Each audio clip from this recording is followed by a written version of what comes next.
How to free up space on WhatsApp. Open WhatsApp and go to Settings, then tap Storage and Data. Here you'll find the Manage Storage option. WhatsApp will begin analyzing your content and show you a summary of your storage usage. At the top, you'll see the amount of space used by WhatsApp.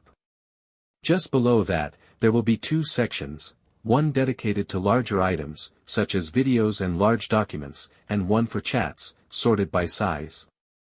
By tapping a chat, you can select the media files to delete, choosing between photos, videos, audio, or documents. You can also see previews to see what you're deleting. Once done, tap the trash icon to delete them.